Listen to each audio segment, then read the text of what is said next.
Hello and welcome to the Female Founder Friday podcast with me, 𝐑𝐨𝐤 𝐬𝐤. I'm passionate about helping female entrepreneurs be great leaders, build high-performing teams, and create inspiring workplace cultures through innovative talent programs and practices. Because when people feel like they belong at work, they deliver their very best and businesses thrive. The Female Founder Friday podcast is all about connecting with the most incredible female entrepreneurs to talk about their journey to creating their own business, the mistakes they've made along the way, and how they view their own leadership. And I'm challenging all of my guests this season to take my leadership style quiz. And during each episode, we'll be digging into their leadership style and how it impacts the way they lead in their life and their business. And if you're interested in learning more about your leadership style and want some of my top tips to help you lead more effectively, you can take the quiz right now. Just check out the show notes or head over to 𝐻voltageleadership.ca and click on the button at the top of the page that says Take the Quiz. Then you can share your results, connect with my guests, and join the conversation on Instagram by following me at 𝐻voltleadership. Awesome. I have a great guest here with me today. I've got Robyn Yack, and her and her partner Cheryl have a really great real estate business where they do what you would expect from your standard real estate agent and manage all of those transactions. And there's some tricky stuff we navigate when we're buying and selling houses. But Robyn and her partner do something that's really special. They work with families that are going through divorce or separation, which is a difficult time emotionally. It's a difficult time for partners that are separating. And often, one of our biggest assets is our home. And so there's a lot tied up in having to sell the family home. And Robyn, this is her brainchild coming out of her own difficult divorce and how really challenging it was to navigate all of these pieces. And so I love that she's created something now in her business that really supports people, wraps their arms around them as they go through this process, because it's not just selling a house. So Robyn, thank you for coming today to talk to us a little bit about your journey as a female founder, because it's a pretty neat story. Thanks so much, 𝐿𝐿, and I'm really glad to be here and excited to share my story and what we have to offer and what people can learn from hearing what we have to offer and what's available out there. Unfortunately, divorce is more prevalent now than ever. Yeah. And in all the different industries, there are professionals that are specializing in divorce. And it's really important if you're going through this particular life-changing event that you really surround yourself with your tribe. And part of what we offer is giving you basically like the blueprint of from where you are to where you need to go. Yeah, totally. I love that. So when I got divorced many years ago, I thought I had it all figured out. I was the one who was leaving. Okay. And so it was in my control. I planned it out. I thought I had everything done, knew all the steps that I would need to take. And unfortunately, you don't know what you don't know. 100%. Yes. And there's no, I say there's no divorce for dummies book, unfortunately. No, there really isn't. And divorce is kind of all about being a dummy in a lot of ways, isn't it? Yeah. Yeah. So, I mean, I thought I had it all planned out, and I still to this day remember it was a few weeks after we had separated and we owned a house. Yeah. And we were still living together, obviously, because, just because you say the marriage is over, it doesn't magically happen. And things that need to be done. So we still had mortgage payments to make. Yeah.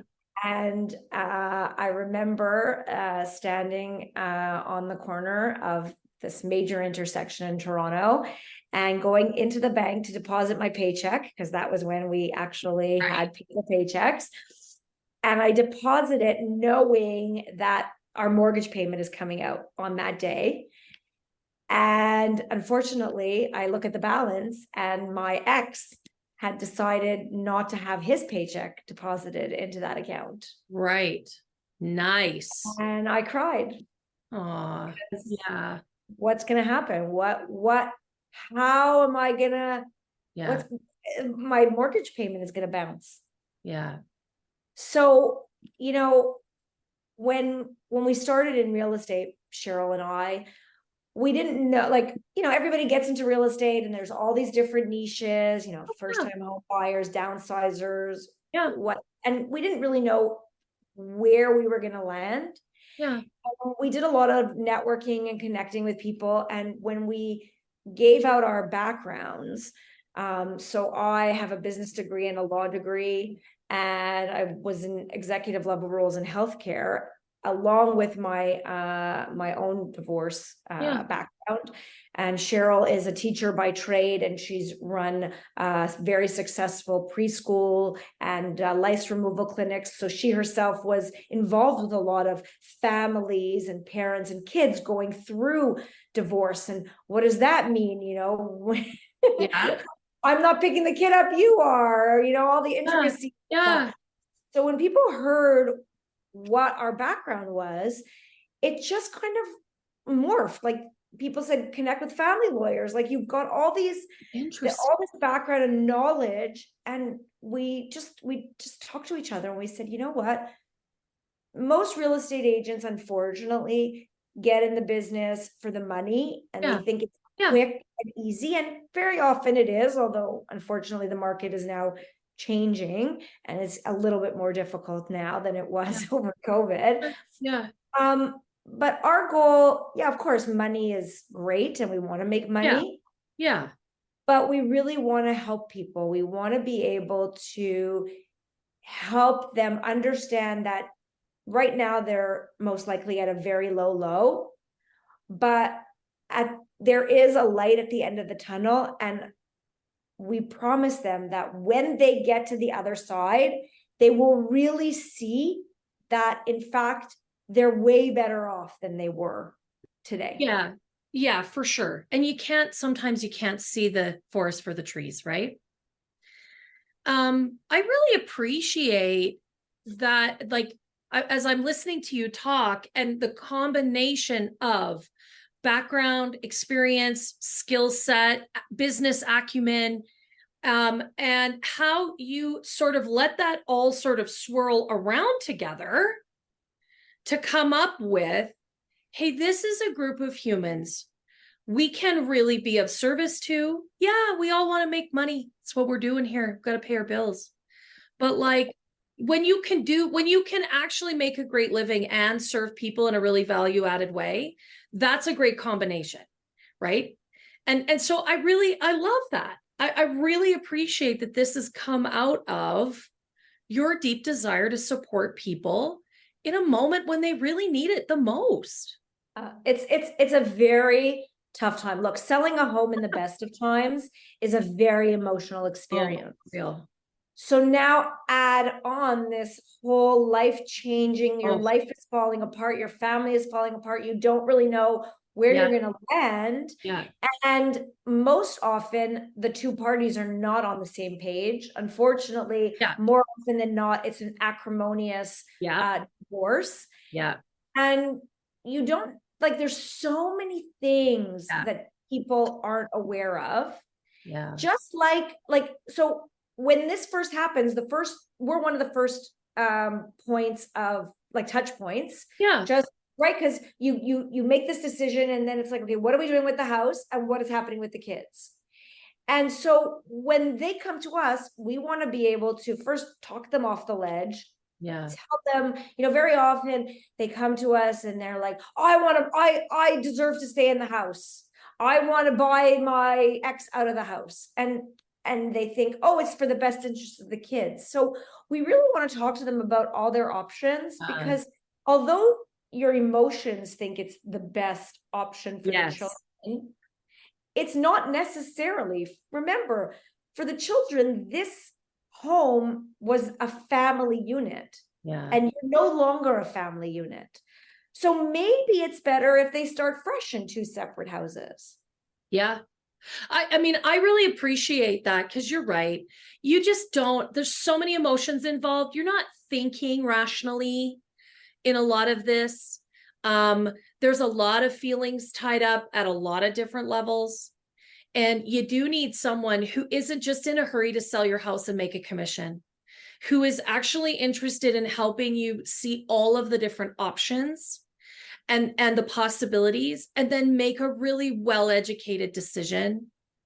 And I know you also you bring in a lot of other experts to help as well, which I think makes all the difference in the world, right? Like you said it, make them feel like they have a whole team behind them.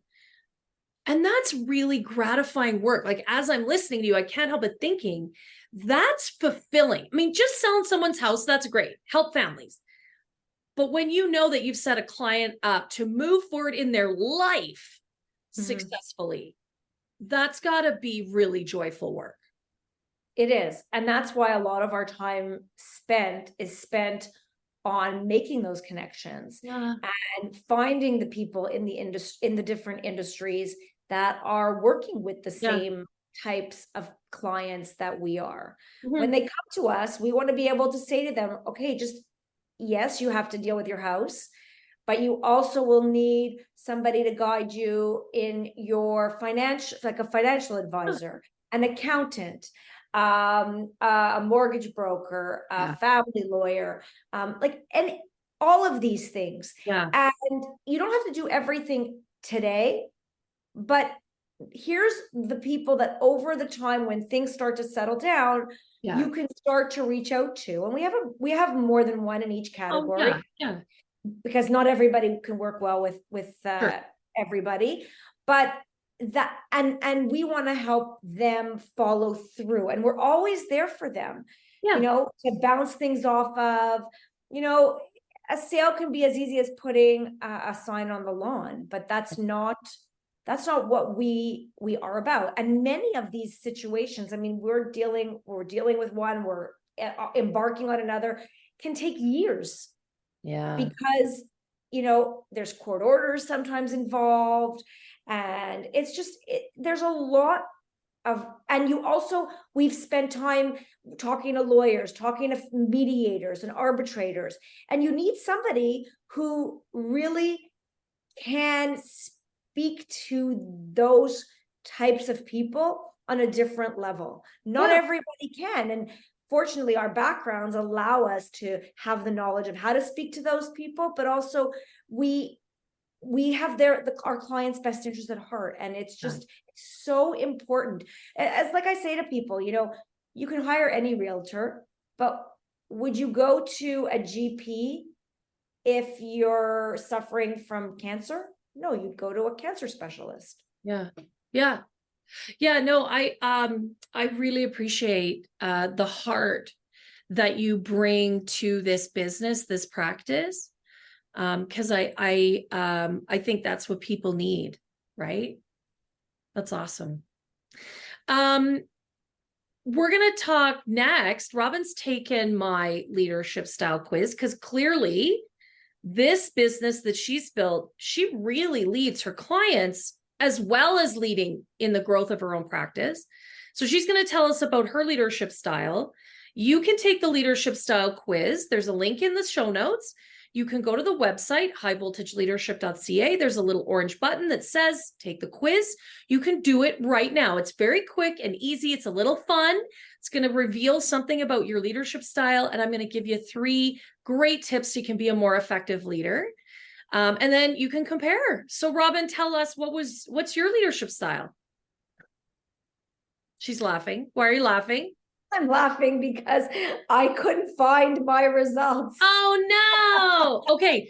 So tell me which one feels the most resonant for you. If you tell me them, I will remember them. I was searching for them, and for some reason I couldn't find them. Hey everyone, you're getting an inside view. So directing, delegating, supporting, coaching, and I think we probably know which one you are. Coaching. Yeah. And so it's definitely coaching, delegating, support. What was the first 3? Yeah. Directing, delegating, supporting, coaching. So it's not surprising that you would be coaching. You probably got some supporting in there as well. I think that makes a lot of sense considering what you do and how you support your clients. Yeah. Yeah. And I actually really enjoyed taking the quiz. I do a lot of those types of quizzes, Yeah. the Enneagrams and all kinds of those, because I find it's very eye-opening. Yeah. And you need to, I think we as leaders need to be self-reflective of who we are and Yes. how we are perceived to others. We don't always understand that. And so when you match up with the way you think you are and what you're trying to get across, I think it's very important. And I've taken a lot of guidance and direction from previous leaders myself. Yeah. I had a really great leader in my last role as my CEO. Nice. Yeah, she's really been an eye-opening leader for myself, and I try to emulate what she taught me as a female leader, which, as we're all aware, Yeah. there's not many CEOs with females in that role. And she really did teach me how to coach and to really be there for your people. And I had people like employees at the time, and now in the industry that I'm in, no, I don't necessarily have employees right now, but it's very important, especially for my clients, to guide them and coach them through their journey. And they don't necessarily want to be told what to do or how to do it. Yeah.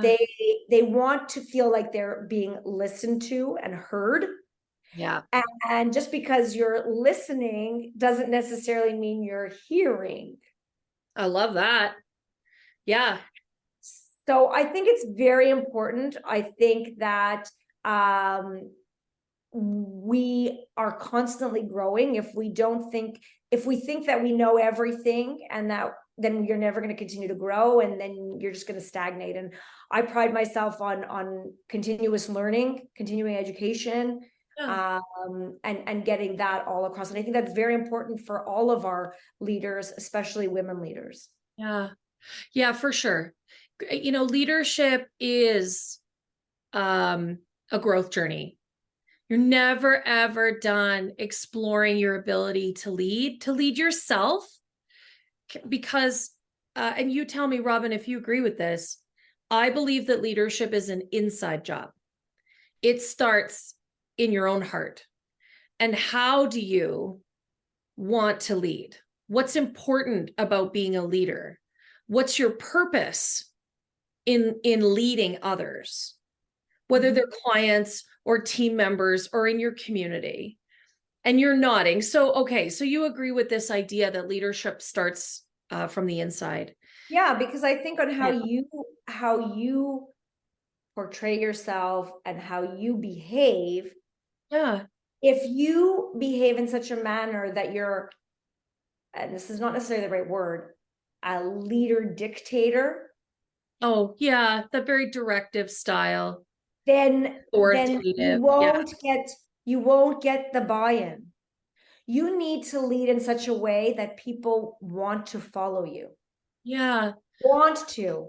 Yeah. Want to. They see the way you are. And that was one of the things that I saw in my CEO. I wanted to emulate her. Yeah, that's lovely. And you're right. There's not nearly enough female CEOs in this country, well, anywhere, let's be honest. But you know, there are not very many. So aren't you lucky that you really got to learn from a great one? I mean, what a wonderful experience that must have been. I think it's really cool though, the reflection that, yeah, I mean, it's you and a partner in your business. And as it grows, I'm sure you'll add people. I mean, that's, that makes sense. But I really love that you see yourself as leading your clients. because I think that's another important aspect that we sometimes forget about as an entrepreneur, is that we are leading our clients in many ways. And I think your example, it's very obvious how you need to like, they actually really come to you because they're looking for that leadership.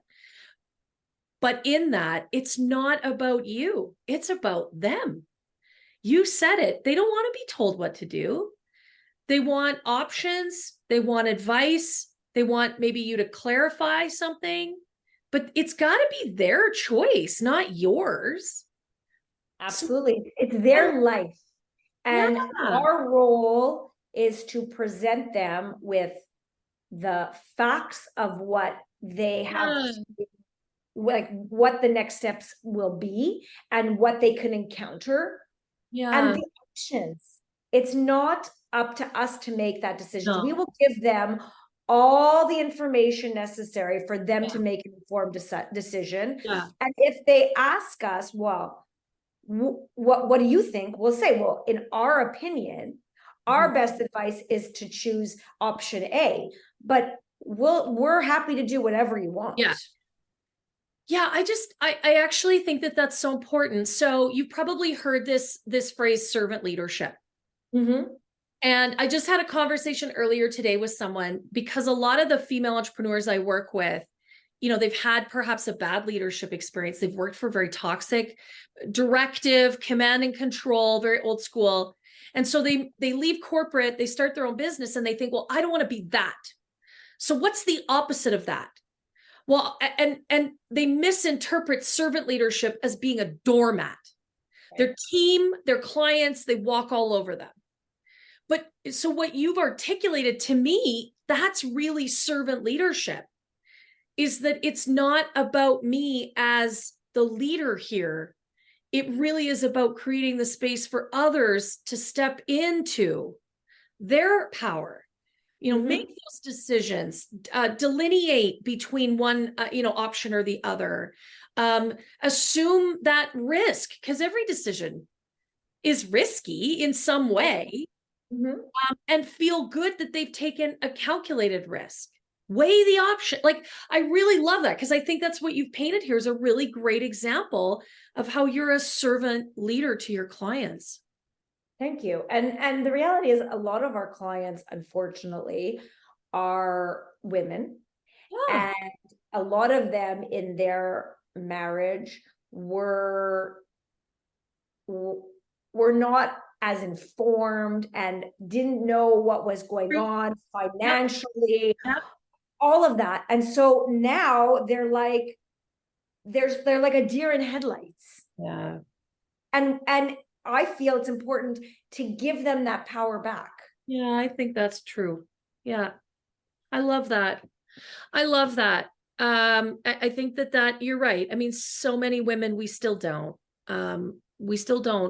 really become partners in that financial piece in our relationships. And we leave ourselves with a disadvantage, I think. So, totally. I mean, I personally don't understand that, because that is so not me. I'm a type A personality. I need to have control and what's going on.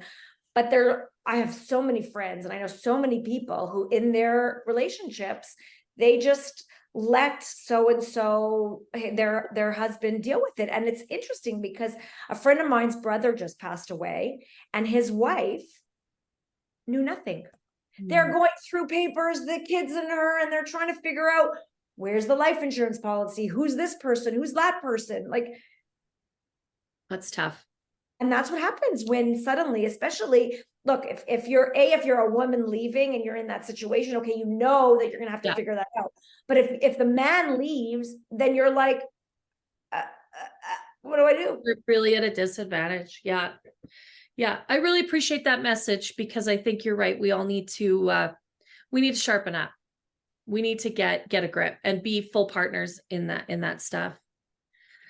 It's important. We say that women need to have a bigger footing in business. Why not in their relationships? You know what? I think that's a really powerful question. I'm glad you asked that. I don't know that there's an easy answer. I think that's something we all really need to contemplate. So I love that. I love that Robyn just gave us an inquiry question we can all go think about.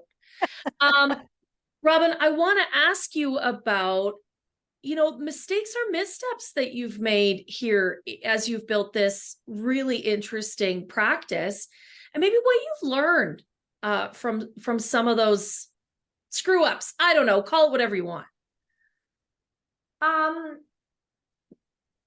You know what? I think our biggest thing that we've learned, is communication is really key. And we had an issue with a co-listing agent. And it wasn't really a mistake. We hadn't made a mistake. But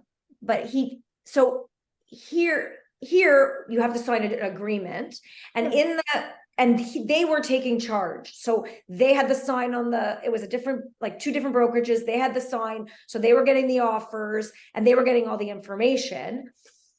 And he, obviously, to protect our client, we were representing the wife, he was representing the husband. When offers were coming in or for feedback, we wanted to reach out to the agents. Yeah. And he was getting all the bookings, so we didn't have the contact information. Oh. Right? Which is fine. So we said to him, can you share with us the contact information? We want to reach out. And he said, you're not allowed. And I said, what do you mean I'm not allowed? I said, I have a client. Yeah. She's part of this transaction. My job is to represent her best interests. I'm entitled to speak to the other agents. And he said, well, no, because it says on the agreement that he takes lead. Now it does. It's a standard agreement. Yeah. And it says they do take lead. It doesn't say that we can't communicate with them. Yeah. And so we got into this whole argument, and we realized that there's an other section that's blank, so that you're signing off on it, that we really should have put in there, that we also have the opportunity to speak to the other agents. Now, who would have thought that he would care? Yeah. But you know what? It's an acrimonious divorce. He's acting for her. Not sure why we need to be acrimonious about it, because it's kind of silly, but you never know the other person that you're going to deal with. And so, you know what? We ended up, it had to go to the broker of records and all this. And it came back to him that we didn't do anything wrong and that we were allowed to speak to them. But you know what? Anything in writing, the more specific you can be to protect your client, the better off you are. Yeah. You know what? That's a really great lesson. And I think as I'm listening to your story, whether that applies to partners, vendors, clients, team, right? Co-owners. Realistically, when I work with female founders and their businesses, so much of what goes sideways it comes right back to communication. Like, I think that's something, it's just so important. And the truth is, it's something that we actually don't give a lot of intentionality to. We make assumptions, because that's essentially what you did. You made an assumption. And when your assumption was challenged, then it was kind of well, we have one opinion, you have another opinion. That happens all the time in business. Mm-hmm. Vendor thinks this and you think that, but you actually haven't talked about it. Or your team member thinks this is the job they're supposed to do, but in your head, you want them to do this, but you haven't actually said it out loud. Yep. Like, in all reality, it is, honestly, it's one of the most common things that I hear as I work with with these lovely female-owned businesses is that you just need to use your big girl words. And it's very important to use your words and not to make an assumption that because what's in your brain is not in the other person's brain. As my dad would say, nobody's a mind reader. Yeah. Right? In other words, I love this phrase. I quote it often. Brené Brown says, clear is kind. So when we are being clear with other people about what we think, what our expectations are, what our feedback is, we are actually being kind to them because we're doing them a service. Because then they have an opportunity to meet our expectation or to, right? But if we are not clear, we are actually being unkind. And for so many of us, we think that if we say it, people are going to think we're mean. They're going to think we're being bossy. Like all of that other stuff comes up. But actually, it's unkind when we are unclear. You're doing a disservice. Yeah, you're doing a disservice to somebody because what your expectations aren't they can't assume what your expectations are, or they can possibly know, right? Like they cannot, nobody has a crystal ball and can, read your thoughts. So I really appreciate that. That is actually such a great lesson, is like, just articulate it. We have so many ways of communicating. Send it in a text or a tweet or write it in an email or pick up the phone and just have the conversation about it. And for us, all the more, like with me and my business partner, because we're so used to working together, we finish each other's sentences at this point. But when you get another real estate agent involved for a co-listing, you really need to make sure that you're on the same page. Well, and I think about as you add team. So as your business grows, you're going to add assistants, you're going to add other agents, right? And so again, and this happens a lot. I see this quite a bit.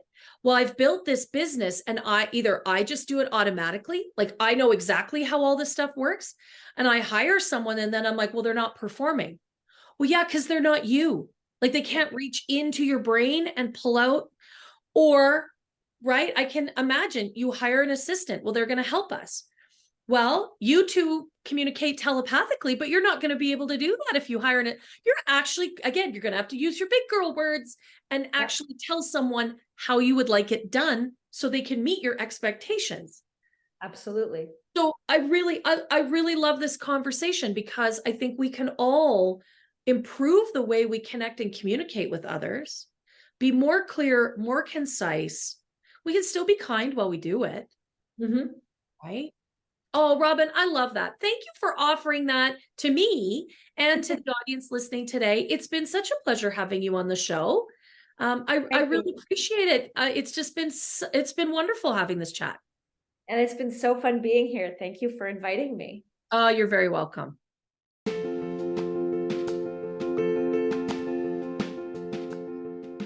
Well, thank you so much for tuning in today. I sure hope you enjoyed listening as much as I did hosting this conversation. And if you did enjoy today's episode, would you do me a favor? Would you give the episode a 5-star review and share it with all of your friends? I would really appreciate that. I've got a goal to impact 1,000 female founders, and with your help, we can really amplify this message. Thanks again for being a part of the show, and don't forget to connect with me and all of my guests on Instagram at High Volt Leadership. We'll see you next Friday.